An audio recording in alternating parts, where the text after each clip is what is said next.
Hello everyone, my name is Rongrong Zhong and I'm a software engineer from Alluxio. Today I'll talk about the dynamic UDF framework and its applications together with Yanbing Zhang from Bytedance. First, let's talk about the motivations. Why do we want to develop this dynamic UDF framework? We all know that functions are a very important part of SQL. But for a very long time, Presto only support built-in functions. Built-in functions are basically the functions that's part of the Presto code base. They can be implemented as plugins, but they live inside the Presto code base. This presents some problem. First, it's not always possible for end users to put functions into Presto code base, especially if you think about it in the cloud environment where the Presto runtime is provided by a cloud provider and the end users are actually from other companies. In these situations, both parties actually don't trust each other, right? Like the users don't necessarily want to put proprietary logic into or giving these as clean code to the cloud provider. And also the cloud providers probably have security concerns on running arbitrary user code that potentially can be like leaking some important information about other queries running in the system. And even when it is possible to contribute code or put the function directly into Presto, it would be probably pretty hard. So the end user would need to write code in a code base that they're not necessarily familiar with.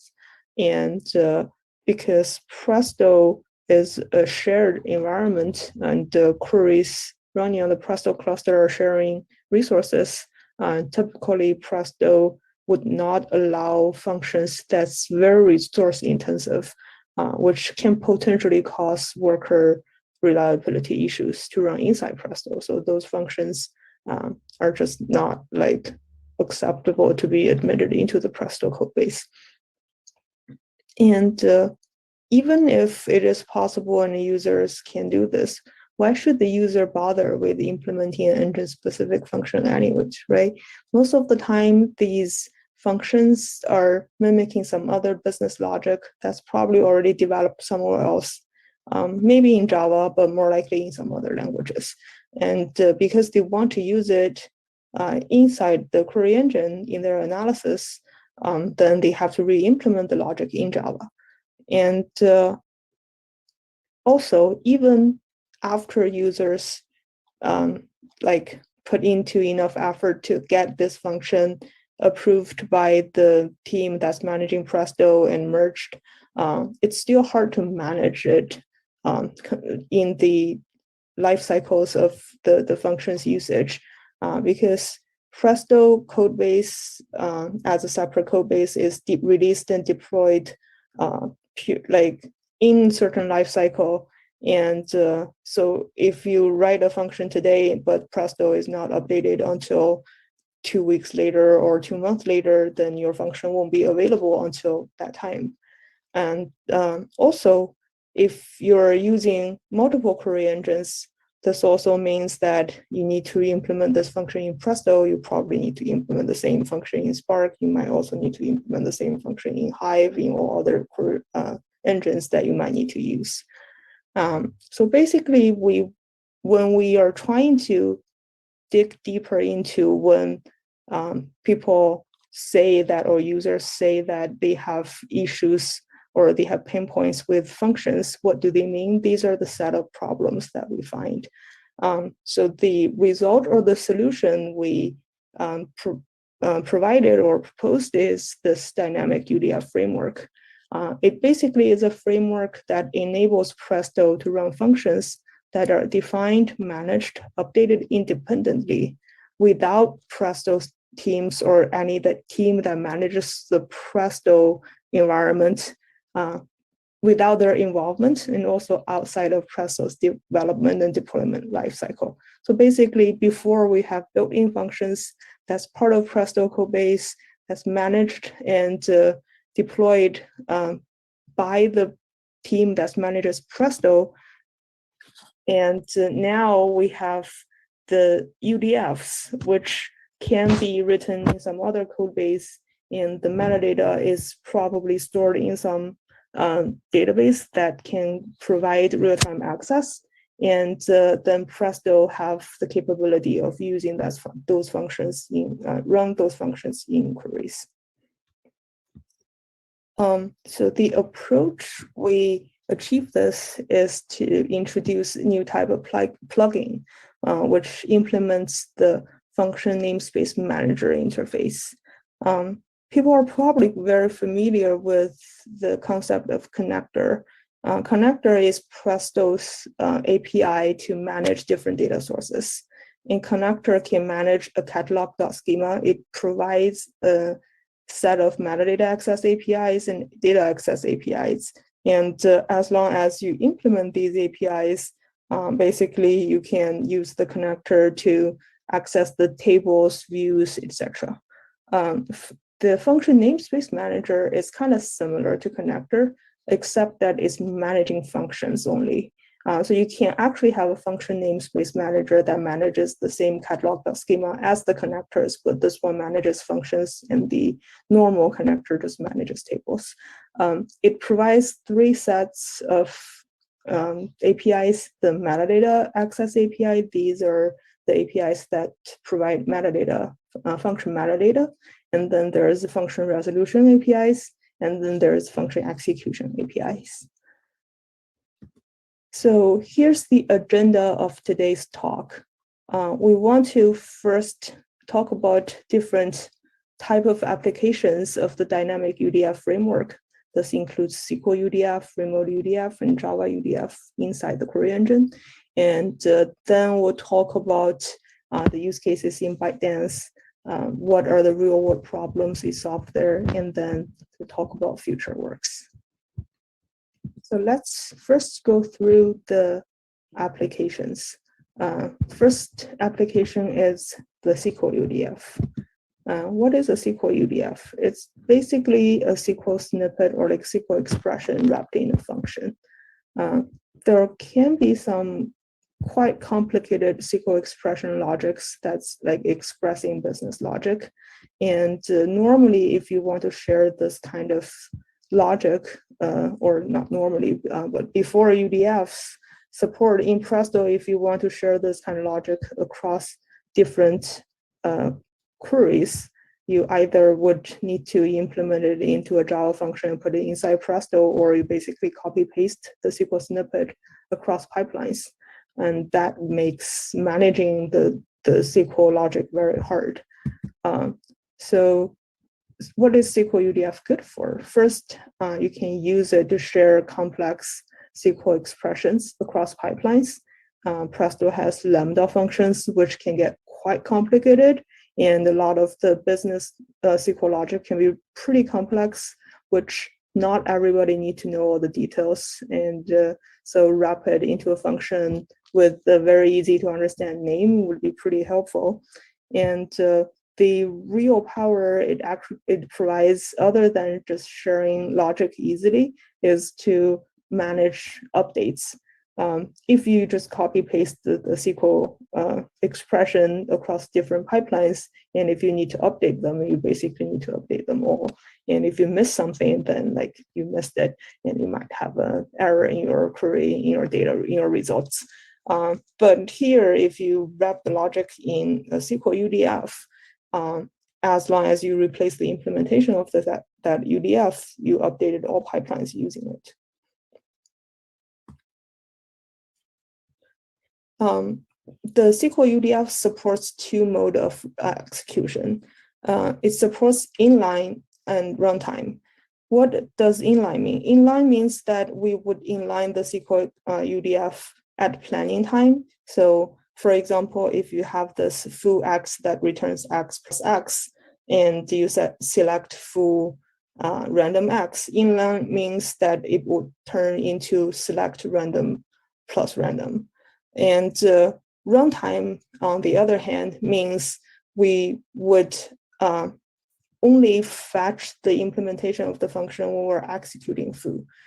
So in this case, the input of foo is x, which is random, and when we unwrap it is x plus x. So it's the end result is basically the first one is two random values added together, and the second one would be the same random value added.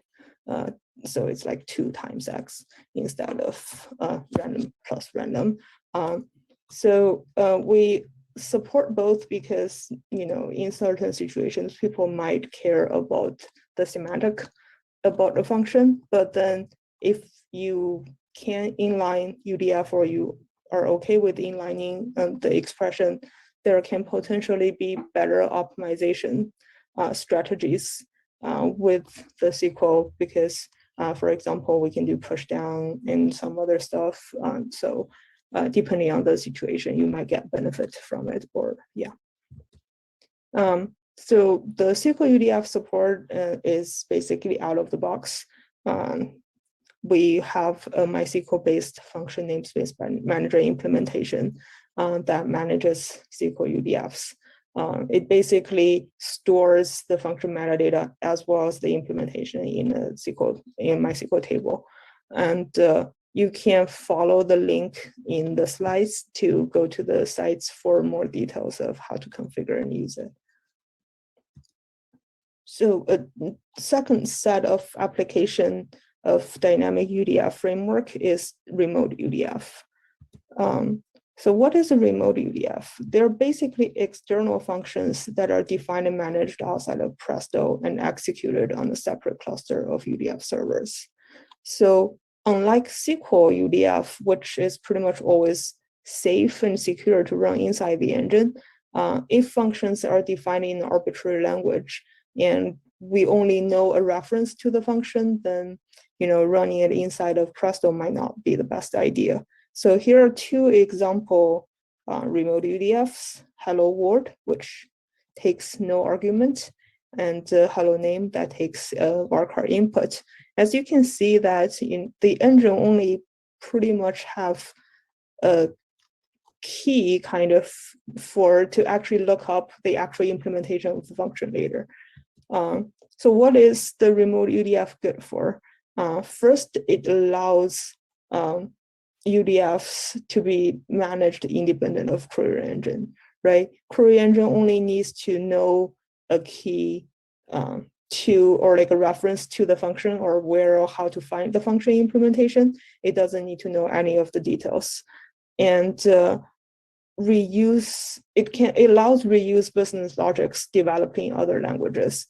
Since it's running on a remote UDF server, and as long as you implement the remote UDF server API, which is a pretty simple API, the actual function or the actual UDF server can be implemented in any arbitrary language that you choose. This also kind of allows us to reuse UDF that are developed in other query engines for other query engines. I basically can potentially run your Hive UDF in the UDF server, we wouldn't need to concern about whether it's in Presto codebase or not, and Presto query engine doesn't need to know the details about it. This also provides security and isolation because the functions are running independent from the engine. So let's take a look about the details of how remote UDFs are implemented. First, there are changes on the Presto coordinator side on the planning, because at the end of the day, we don't really want to invoke a remote function for every row, right? The UDF is invoked for every input or every row. If we do a remote call for every row, then that would be very expensive. So we want to make sure that we only invoke a remote function for a page. So it's kind of like a batch processing. To be able to do this, we need to do some changes on the coordinator to separate the projection into local projections and remote projections. And then on the worker side, we'll implement a new remote projection operator, which will basically call the remote UDF servers to process and get the results.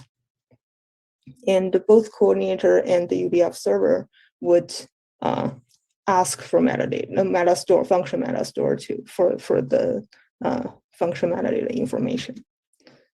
Here's an example of how the planning works.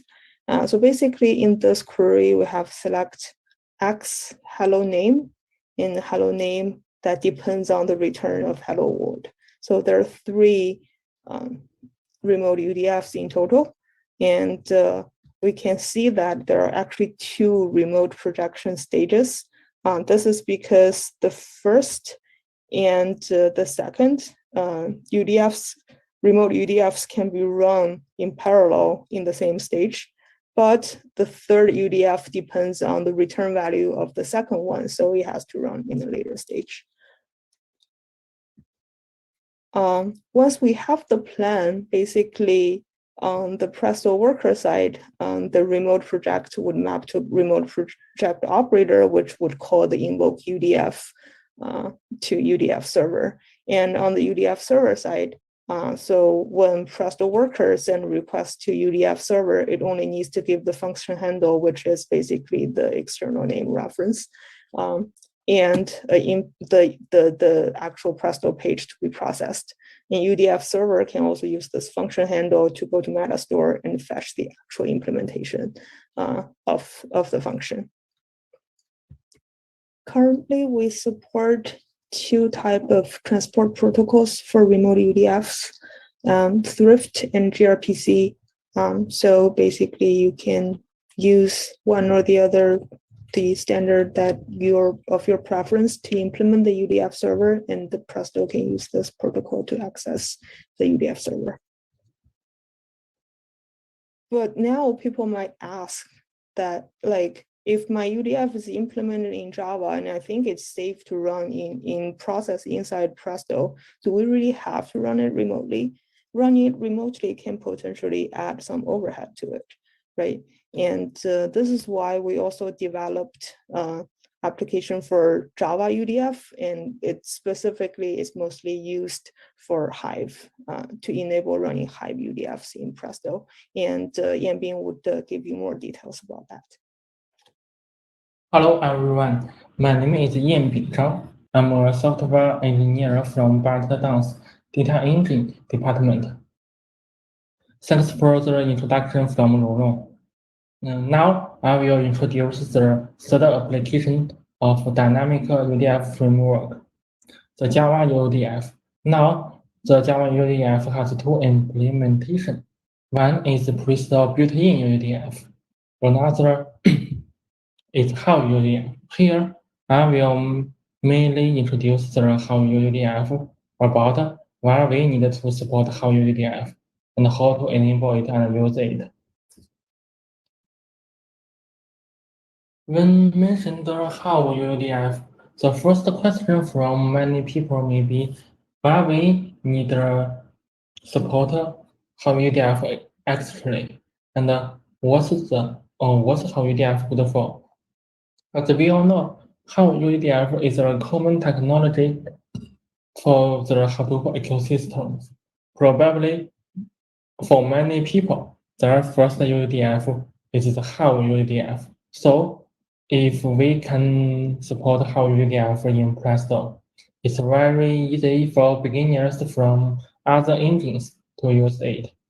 In addition, there are also 2 other obvious benefits. Firstly, for users, they can reuse existing HiveUDF code, needn't to rewrite a new version for Presto, which will reduce the likelihood of mistakes. Secondly, for SRE, this technology will reduce the UDF administration costs. With these benefits, is in the past year, we support the HiveUDF in Presto. Now, I will introduce how to enable HiveUDF in our Presto server. Firstly, we just add a Hive properties file to the etc function namespace directory, and then enter the configuration as shown in the picture. Finally, restart our Presto server now we can use HiveUDF in Presto. By the way, now we only support Hive built-in UDFs. As shown in the picture, this is the architecture diagram about how UDF how to works. We add a new Hive function namespace manager class, which implement the standard function namespace manager, the interface. So when user submit a circle with a Hive UDF, the Hive function namespace manager will resolve the function metadata, load, and catching the related Hive UDF class.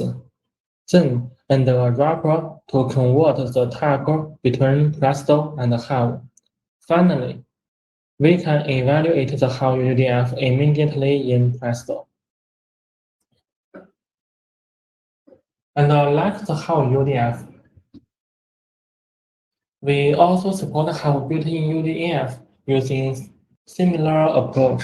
Here, we give two demo about how to using Hive UDF and UDF. As shown in the picture, we just need to add a Hive default prefix, and then we can execute a circle with Hive UDF and UDF. Completed the introduction of the dynamical UDF framework, then I will introduce its application in Bytedance. In Bytedance, there are different scenes to use Presto. Therefore, we use different type UDF to resolve different problems. The first thing is the cloud infrastructure related scenes. We try to use the remote UDF because compared to the local UDF, the remote UDF has obvious advantages in security and scalability. Remote UDF can effectively isolate multiple user code. It means remote UDF can provide a safe environment for different user code. And another side, remote UDF provides a unified interface for multiple engines, even native engines and other language engines. The following figure shows the execution principle. Now, by integrated with FAST and using the gRPC, we achieve to run remote UDF with scalable computer resource in Bytedance.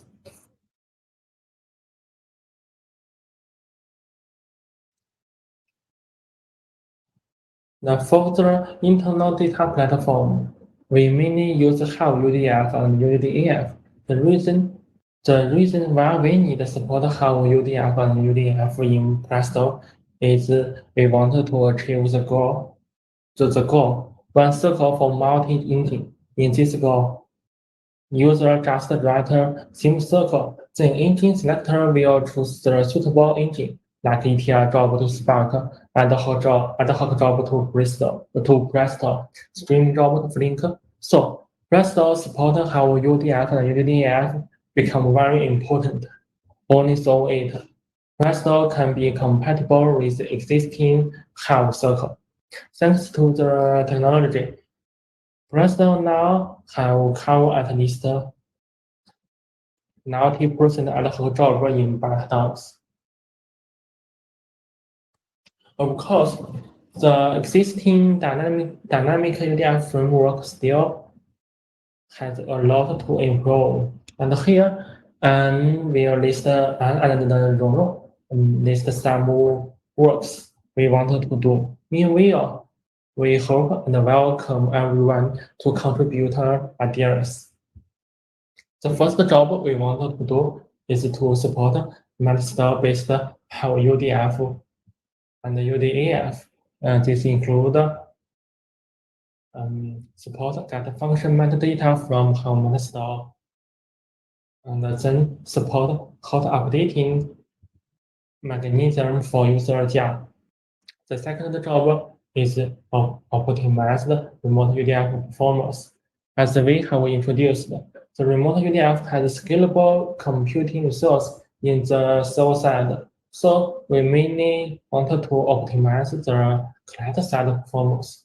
This includes merge small pages, dictionary encoding, and result caching. The third section we want to do is support remote UDFs. That's all, thanks.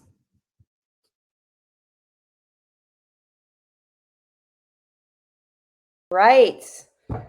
And we have Rongrong here available to answer any questions. So thank you, Rongrong. And I don't think Yanbing's on, but fantastic. It's so great to see all the innovation going on, you know, with this dynamic UDF framework and what Bytedance is working on. So thank you so much for sharing all of that. If there are any questions, we have Rongrong available live right now. Feel free to drop questions into the chat or into the Q&A. I think, Rongrong, you also are available at the Alluxio booth to answer questions, so people can catch you there as well. So we are heading into a break right now. For folks on the West Coast, that's probably a lunch break. We will be back. Oh, good, Yanbing's there. Hey, good to see you. Hello. Great. So again, if you have questions, we have them on here and ready to take them. Anyway, so we're going into a break. We'll be on a break until 12:45 Pacific time. So that's about a half an hour or so. So feel free to pop back into the virtual expo, meet some of our virtual sponsors there in their booths.